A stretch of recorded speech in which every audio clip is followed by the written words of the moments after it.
Salut les filles. Alors voilà, nous voilà ici pour une nouvelle vidéo. La première officiellement avant la présentation. Donc tout d'abord, je tiens à m'excuser pour la qualité de l'image. Je filme avec ma webcam, ce qui n'est pas terrible. Il a beau faire jour et je suis en face de la fenêtre. Et pourtant ça change rien, la qualité médiocre. Le son, je n'en parle pas. Donc d'ici Noël, normalement, j'aurai un joli appareil photo qui fera de belles vidéos avec une bonne qualité. Parce que là, je ne préfère pas en parler. Donc voilà, je vous ai déjà dit ça, donc je m'excuse à l'avance, je suis désolée. Ensuite, eh bien voilà, on est mardi, donc une nouvelle vidéo qui va aller sur ma chaîne. Donc la première, ce sera sur le maquillage. Donc en premier lieu, je vais vous montrer comment unifier son teint ou matifier son teint. Donc faut savoir que moi j'ai une peau grasse à tendance sensible. Donc quand je dis peau grasse, c'est-à-dire surtout au niveau de la zone T, qui est là, avec quelques petits boutons. Et au niveau de la zone sensible, c'est la zone latérale, donc tout ce qui est pommette et joues, c'est ce que j'appelle sensible, c'est les rougeurs, les striures, etc. Donc moi, là, ce que je vais faire dans cette vidéo, c'est que je vais vous montrer comment unifier son teint quand on a une peau grasse. Donc si vous avez une peau grasse, tant mieux, prenez exemple. Si vous n'avez pas de peau grasse, après, vous pouvez toujours me demander dans les commentaires en dessous que je vous fasse une vidéo pour différents types de peau. Donc peau sensible, peau déshydratée, peau mature, enfin, il y a tout un panel de peau. Donc n'hésitez pas à me demander, surtout, il n'y a pas de souci, je pourrais la faire. Mais c'est vrai que là, pour l'instant, j'ai fait selon ma peau à moi. Ensuite, ayant une peau grasse avec des rougeurs, j'utilise donc des produits. Donc si ça vous intéresse que je fasse une vidéo sur les produits que moi j'utilise et qui peuvent vous aider ou pour des conseils. Donc voilà, si ça vous intéresse que je fasse une vidéo sur ça, je peux aussi en faire une, il n'y a pas de souci. Donc voilà, je vais vous montrer cette vidéo et j'espère que ça va vous plaire. À dans une prochaine vidéo. Alors voilà, donc nous allons faire le maquillage. Donc en premier lieu, toujours mettre une base. Donc là ici c'est la base Sephora, donc teint matifié, donc comme je vous ai dit tout à l'heure pour les peaux grasses. Donc je vais en appliquer un peu partout sur mon visage, donc en couche assez épaisse. Bon, pas trop épaisse non plus, mais faut pas que ce soit trop fin, parce que c'est ce qui va permettre que votre fond de teint ne va pas prendre sur votre peau. Ça va protéger votre peau. Donc voilà, j'applique ma base Sephora matifiante un peu partout, je l'étale bien et surtout je descends dans le cou, car bien sûr tout ce qui est fond de teint ou poudre ne va pas se mettre que sur le visage. Ensuite, donc je vais prendre ma poudre Kiko, je m'excuse d'ailleurs, je n'avais pas vu mais je l'ai mise à l'envers. Donc ça c'est ma poudre correcteur. Donc voilà, vous voyez il y a 4 couleurs.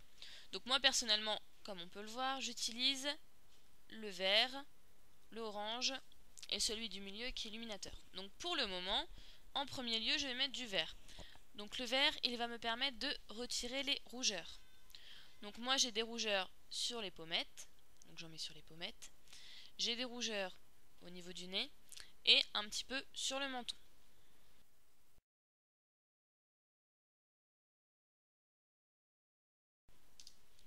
J'en mets aussi un petit peu sur les quelques boutons qui peuvent être un petit peu rouges.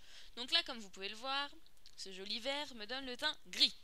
Mais c'est normal, ne vous inquiétez pas. C'est que je vais faire une nuance neutre en fait. Donc je vais être neutre. Donc là, j'ai l'air très jolie. J'ai le teint gris, c'est magnifique. Donc voilà. Ensuite, je vais appliquer mon fond de teint. Donc moi, c'est le fond de teint de chez Yves Rocher. Et donc, dont je ne saurais pas vous donner la teinte. Je crois que c'est teinte 02. Il faudra que je vérifie. Donc je vais l'appliquer un petit peu partout. Donc on peut l'appliquer ou au doigt ou au pinceau. C'est au choix. Moi je préfère l'appliquer au doigt parce que je sens plus la matière selon si je l'ai bien couverte, si j'en ai mis assez, etc. Mais après ça c'est selon l'habitude et surtout selon comment on préfère. Donc certains préfèrent au pinceau, par hygiène. Moi non, ça me dérange pas, je le fais à la main. Donc vous voyez, j'en mets un petit peu partout. Ensuite, je vais m'occuper des cernes, car comme vous pouvez le voir, j'ai de très jolies cernes. Non, c'est une blague, elles sont affreuses, elles sont noires, elles sont creusées, c'est une catastrophe. Donc, je vais utiliser encore une fois ma palette de correcteur Kiko. Cette fois-ci, ce sera la couleur orange. Donc, j'en applique sur mes cernes. Donc moi personnellement j'ai les cernes creusées au niveau du coin de l'œil, mais au niveau externe de l'œil c'est gonflé. Donc bien sûr je ne vais pas mettre de matière sur le coin externe, sinon ça va encore plus gonfler, étant donné que le orange beige est fait pour donner plus de volume à votre œil et qu'il soit moins creusé. Donc si vous êtes comme moi, n'en mettez pas beaucoup sur le côté. Vous pouvez en mettre un tout petit peu comme moi j'ai fait, on en met un tout petit peu, histoire d'en avoir un peu partout sur l'œil. Mais on n'en met pas beaucoup, on n'en met pas autant qu'on en met dans le coin de l'œil. Et comme vous pouvez le voir aussi, on en met au-dessus de l'œil. Histoire que l'œil soit unifié. Donc bien sûr, vous allez voir au début, ça va faire bizarre. Sans poudre, vous avez l'air d'un koala. Vous avez juste l'œil blanc. C'est une catastrophe. Comme vous pouvez le voir, c'est une catastrophe. Mais vous inquiétez pas, la poudre va venir réparer tout cela. Donc voilà, je m'en applique bien. Donc encore une fois, moi je l'applique au doigt, mais on peut aussi l'appliquer au pinceau et ensuite estomper avec le doigt. Ça, c'est au choix. Donc vous voyez déjà, les cernes, elles se voient beaucoup moins. Ensuite, je vais en mettre sur quelques petits boutons. Donc là, c'est des petits boutons qui ne vont pas être rouges.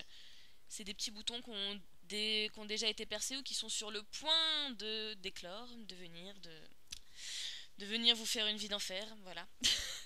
Donc les petits boutons rouges, ce sera avec le vert, et les petits boutons qui restent mais qui sont pas rouges, là on peut utiliser le beige, enfin le beige orangé. Ensuite je vais appliquer ma poudre, donc ma poudre Sephora, avec un kabuki. Donc moi j'utilise un kabuki, après on peut utiliser une estompette, donc moi c'est le kabuki de chez ELF, mais après vous faites comme vous voulez. Donc j'en applique sur mon kabuki. Et là, je ne vais pas venir tirer ma peau. Je vais venir estomper tout doucement sur mon visage pour ne pas retirer le fond de teint et les bases et les correcteurs que j'ai mis sur mon visage. Sinon, c'est un petit peu inutile. Donc je fais d'abord le tour de mon visage.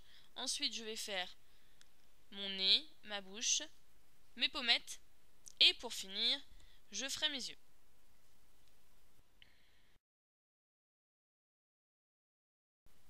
Donc bien sûr, je viens en appliquer aussi au niveau de mon cou, de mon décolleté et derrière les oreilles.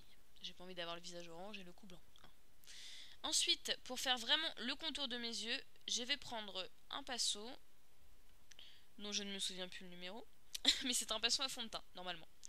Moi, je l'utilise au niveau de la poudre, comme j'aime pas, comme je vous l'ai dit tout à l'heure, j'aime pas appliquer de fond de teint avec le pinceau, donc moi j'utilise pour la poudre. Mais après, ça c'est à vous de voir, comme je vous ai dit tout à l'heure, tout ce qui est pinceau, tout ce qui permet d'appliquer la matière, c'est vous qui choisissez. Donc voilà, j'en applique bien sur le contour de l'œil pour que mon œil soit de la même couleur que mon visage et pas tout blanc comme tout à l'heure. J'en applique aussi un petit peu au niveau des ailes du nez, en dessous du nez et au niveau du menton pour parfaire si j'ai oublié quelque chose. Donc je vais ensuite appliquer mon blush. Donc je vais utiliser le blush de chez Sephora, donc ma palette Sephora, et pour l'appliquer, je vais utiliser mon pinceau à blush. Donc pour l'appliquer, je vais mettre donc entre la pommette et le coin externe de la bouche pour remonter jusqu'aux oreilles. Et je fais ça très légèrement. C'est-à-dire que je mets pas un gros pâté, j'ai pas envie de ressembler à une poupée russe. À moins que vous aimez bien ressembler à une poupée russe, après c'est comme vous voulez. Ensuite, je vais reprendre ma palette de correcteur et là je vais utiliser mon blanc illuminateur. Donc encore une fois, j'en mets un petit peu sur mes doigts et je vais le mettre au coin de mon sourcil. Donc au coin de chaque sourcil. Donc voilà.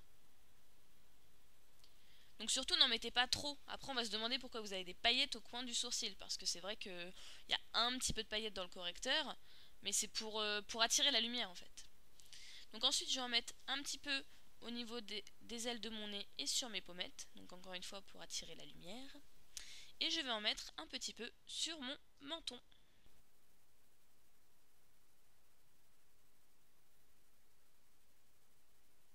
Voilà, j'espère que cette vidéo vous a plu et je vous retrouve dans une prochaine vidéo. Everybody get up.